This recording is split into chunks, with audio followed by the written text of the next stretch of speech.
वक्ताओं की ताकत भाषा, लेखक का अभिमान है भाषा, भाषाओं के शीर्ष पर बैठी मेरी प्यारी हिंदी भाषा।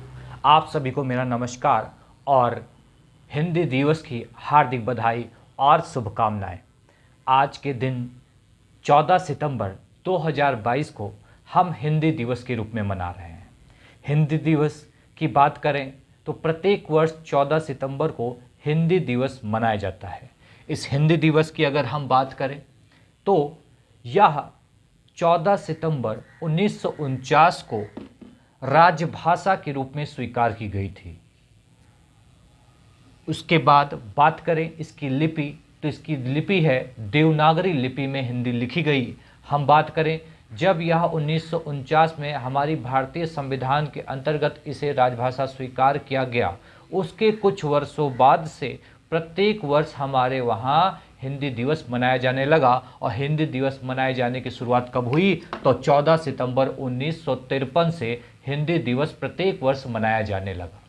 बात करें हिंदी दिवस की बात करें या हम हिंदी की बात करें या राजभाषा की बात करें तो जब हम बात करते हैं तो भारतीय संविधान के अनुसूची 8 में भाषाओं की बात की गई और मूल संविधान में हमारे संविधान में 14 भाषाएं थी, वर्तमान समय में 22 भाषाएं हैं, उसी में हिंदी भी सम्मिलित है। और इस राजभाषा का उल्लेख हमारे भारतीय संविधान के भाग 17 में मिलता है, जिसका उल्लेख भारतीय संविधान के अनुच्छेद 343 से 351 के मध्य मिलता है।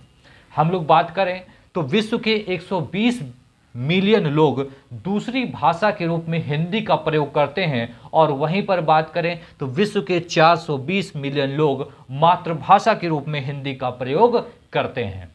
हम बात करें तो हिंदी की बात करें, हिंदी जो कि गांधी जी ने 1918 में एक साहित्य सम्मेलन के अंतर्गत कहा कि हिंदी को राष्ट्रभाषा बनाया जाना चाहिए क्योंकि यह जनमानस की भाषा है और अधिकतम लोग हिंदी का प्रयोग करते हैं। फिर हम बात करें इसी क्रम में हिंदी के लिए प्रयास होते रहे और एक नाम निकल के आता है व्यवहार राजेंद्र सिंह। व्यवहार राजेंद्र सिंह जो कि हिंदी साहित्य के एक बहुत बड़े लेखक थे, साहित्यकार थे, उनके प्रयासों से जिनका जन्म आज के ही दिन 14 सितंबर 1900 को हुआ था। तो अगर हम कहें तो इन्हीं जन्म दिवस के दिन ही हम लोग हिंदी दिवस के रूप में मनाते हैं। इनके प्रयासों से इनके साथ ही साथ व्यवहार राजेंद्र सिंह के साथ ही साथ काका कालेलकर, हजारी प्रसाद द्विवेदी, सेठ गोविंददास, मैथिली शरण गुप्त, महादेवी वर्मा आदि के अथक प्रयासों से हिंदी को भारत की राजभाषा स्वीकार किया गया। हम बात करें तो व्यवहार राजेंद्र सिंह की जब हम बात करते हैं 14 सितंबर 1990 को इनका जन्म हुआ और 14 सितंबर 1949 को क्या हुआ, हिंदी को राजभाषा स्वीकार किया गया और 1953 से हम क्या है प्रत्येक वर्ष यह दिवस मनाते हैं। तो इनके जन्म दिवस के 50वें जन्मदिन के अवसर पर क्या हुआ था, इसे राजभाषा के रूप में स्वीकार किया गया था। हमारे लिए अत्यंत आवश्यक है यह हम दिवस क्यों मनाते हैं, तो अपनी भाषा को संरक्षित रखने के लिए हमें अपनी सभ्यता, अपने संस्कार और अपनी भाषा का हमेशा पालन करना चाहिए और इसका प्रचार प्रसार करना चाहिए।